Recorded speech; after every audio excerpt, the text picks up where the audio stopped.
Sud Radio, l'œil de l'expert. L'œil de l'expert aujourd'hui, c'est le docteur Laurent Uzan. Bonjour, vous êtes cardiologue à l'Institut médical Sport Santé et vous publiez avec le docteur Nicolas Barizien qu'on avait reçu ici au moment du Covid. Covid long, comment s'en sortir? 8 semaines de suivi, nutrition, activité physique, bien-être et éducation. C'est paru aux éditions Marabout, c'est un livre qui a été coordonné, coécrit avec Marie-Pierre, la journaliste Marie-Pierre Samitier. Certains affirment que le Covid n'existe pas. Vous avez, oui, ça vous fait sourire, vous avez la preuve que le Covid existe et que parfois il y a des conséquences et des séquelles qui sont très longues et qui sont diverses. Et on en parlait juste avant. Vous-même, vous avez été surpris de voir ce qu'avait pu provoquer le Covid. Oui, exactement. Et ce qui est assez étonnant d'ailleurs, c'est que on sait que le risque de mortalité du Covid touche principalement les gens âgés, on va dire plutôt 60, 70 ou plus.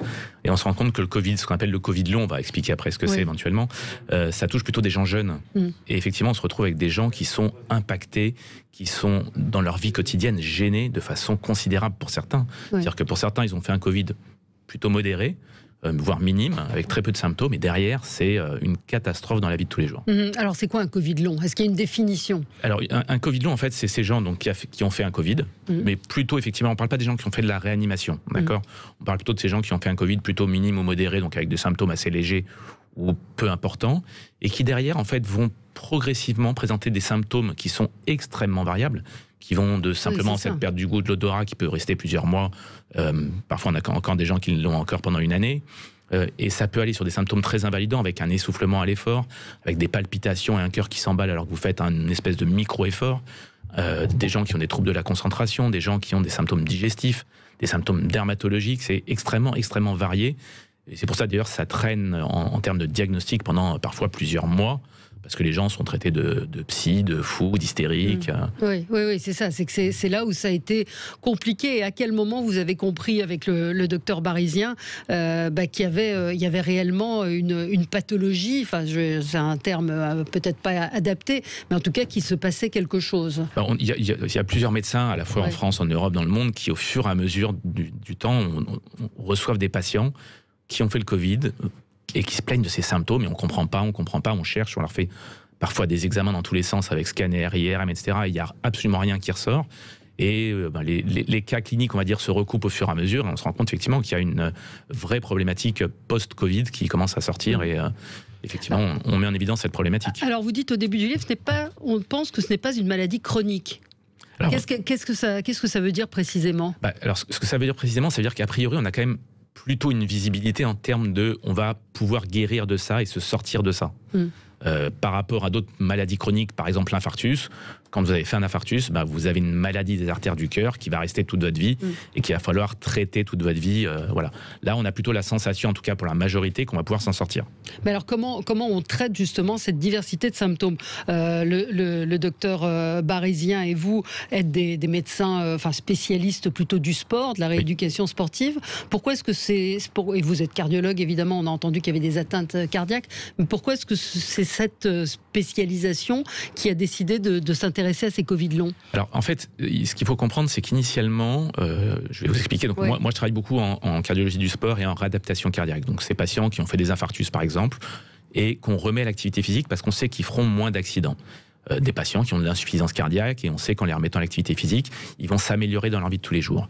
Et on se rend compte que pour certains patients en post-Covid, on a des symptômes qui ressemblent par exemple un peu à de l'insuffisance cardiaque, avec cet essoufflement, cette désadaptation à l'effort. Et donc effectivement, ça a fait tilt à la fois chez Nicolas, chez moi, et on a commencé, avec d'autres médecins d'ailleurs, à essayer de réfléchir sur cette idée de et si on les remettait à l'effort de façon progressive et adaptée, comme on le fait pour ces patients très fragiles en insuffisance cardiaque, qu'est-ce que ça va pouvoir donner? Est-ce qu'on va pouvoir améliorer les choses?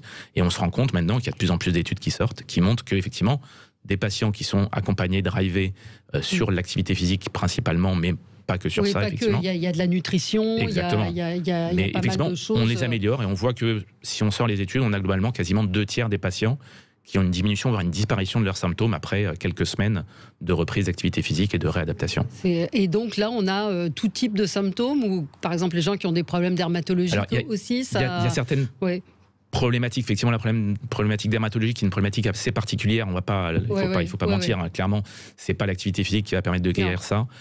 Par contre, effectivement, sur tout ce qui est troubles de l'essoufflement, palpitations, musculaires aussi, troubles musculaires, même parfois sur les troubles de la concentration, on se rend compte qu'on a quand même une réactivité post-effort qui est quand même meilleure au fur et à mesure du temps. Il y a des troubles gastriques aussi, assez régulièrement, assez marqués. Donc là, ça passe par une sorte de rééducation alimentaire aussi. Parfaitement, c'est exactement ça. Il faut s'attaquer en fait aux symptômes qui concernent les gens, parce que tout le monde n'a pas tout. Non. Et l'intérêt en fait du livre, c'est de pouvoir piocher les choses qui vous intéressent. En fonction de ce qui intéresse. Vous dites qu'il faut faire une batterie d'examens au départ pour essayer de déterminer là où il y a des dysfonctionnements. C'est exactement. Comme on sait, effectivement, on en avait parlé un tout petit peu avant de démarrer, que les symptômes sont extrêmement variés, extrêmement nombreux. Il faut savoir sur quoi il va falloir travailler. Quel est l'objectif? Et donc le seul moyen de savoir ça, c'est effectivement de se lancer dans une batterie d'examens, comme par exemple des tests d'effort, des échographies, un bilan gastro, une prise de sang, qui est drivé soit par le médecin traitant, soit par le médecin spécialisé sur le Covid que vous irez voir. Et effectivement, ça permet de savoir comment on va pouvoir s'attaquer, à quelle problématique il faudra s'attaquer.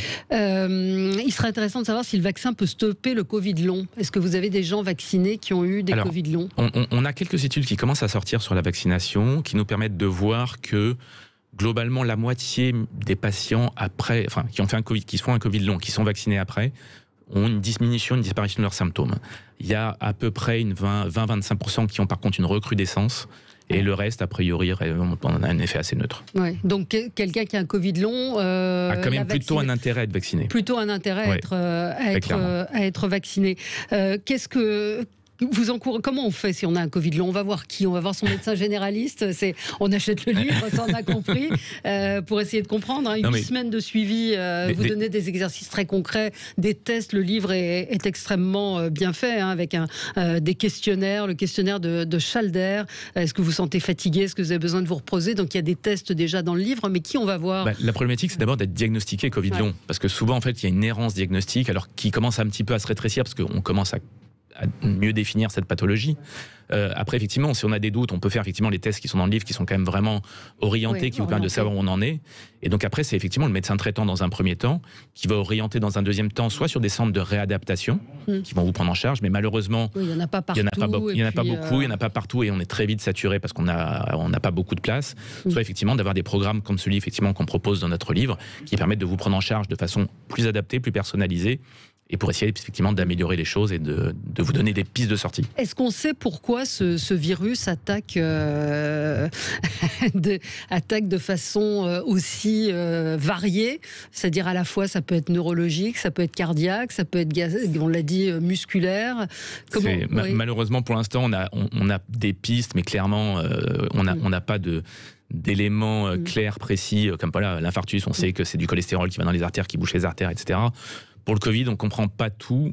Mais bon, comme on le dit dans le livre, mieux vaut quelque chose qu'on ne comprend pas et qu'on peut traiter, plutôt quelque chose qu'on comprend effectivement et on n'a pas de solution à proposer derrière. Alors, Stéphane nous dit quelle est la différence entre le Covid long et le PIMS. C'est quoi le PIMS? Le PIMS, c'est une spécificité un peu particulière, effectivement, dans le Covid.